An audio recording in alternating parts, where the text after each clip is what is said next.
Greetings and salutations from the Fine Homes Group studios here at Keller Williams. Good afternoon, everybody, and I am happy to tell you today it's just me. I'm not happy because of that, but I'm happy to tell you I've got statistical numbers in from the State Association as it relates to all things real estate with regard to last month's activity. My partner in crime and my wife, Diane Davidson, is away on assignment, and so it's just me today. The August numbers, as I said, are in for the state of New Hampshire, and here's what I can tell you. Year to date, the numbers just tell us what they told us the previous month. We're up about 2.5% in closed sales for single-family homes this year versus last year. And while always being a little better than the previous year is good, last year's numbers were kind of sluggish because we didn't have enough inventory. And as you'll see, we're going to get to some of that in a moment. Median sale price, and this is something that's important for those of you that own property to get a sense of what's going on here in the state of New Hampshire. So far this year, prices are up 9.8% median sales price over last year. Call it 10%. The interesting thing to note is that growth is starting to slow just a bit. It's not going away, but it's slowing because in August it was 9.2, and we've had this sense that gradually here things are starting to slow up in terms of price appreciation. It's going to be interesting, I think, to see what the remaining 3.5 months hold in store for us. The average days on market have ticked up a bit. There's no surprise there because we've also seen more inventory come on the market this year. We're about 10.9% more listings this year versus last year. Very much needed to get back to a market that we would consider healthy. And in spite of that, we are really only looking at about 2.5 months worth of supply in the marketplace. Meaning this, if nothing else came on the market, in 2.5 months it would all be sold based on the numbers that we see that go under agreement and close every single month.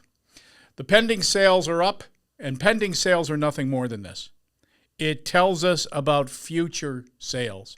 Pending is not closed, but it's likely. So pending inventory is up about 4% year to date.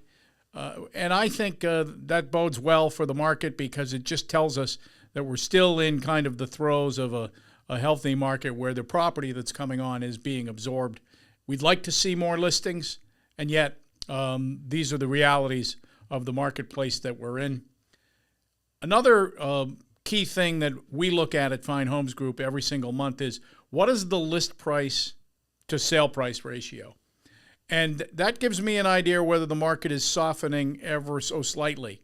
And year to date, the list price to sale price ratio is 101.3, meaning if something comes on the market for $100,000, it's selling for $101.3 thousand. You get the point. But for the month of August, we were at 100.8, almost a full half percentage point less than where we were last year. So I think this bodes well for the consumers out there that are looking to buy. And the reason I say that is Realtor.com just recently published that inventory in the country is 36% higher than it was in May of 2020. What we would argue is the very beginning of the pandemic. The other thing I think we need to look at is price adjustments. And price adjustments are the highest I've seen since 2019. So I do believe there is a ceiling in this market that we're currently seeing. And there's starting to be a little bit of pushback because sellers don't adjust the prices unless there's need to. Last thing I'm going to mention with regard to numbers is that's mortgage rates. Realtor.com also recently published that mortgage rates are the lowest they've been in 15 months, and I think we're going to see with the Federal Reserve meetings this coming Wednesday that they're going to adjust that rate down somewhere between 25 and 50 basis points. It's kind of an either or. I've gone on record as saying that I think it's going to be 50 basis points. I might be wrong. And as my mother used to say, we'll see. So stay tuned for all things real estate on a weekly basis. We appreciate you listening to us at the Good Deeds Podcast. please be sure to subscribe to us at your favorite podcast portals. Thanks so much.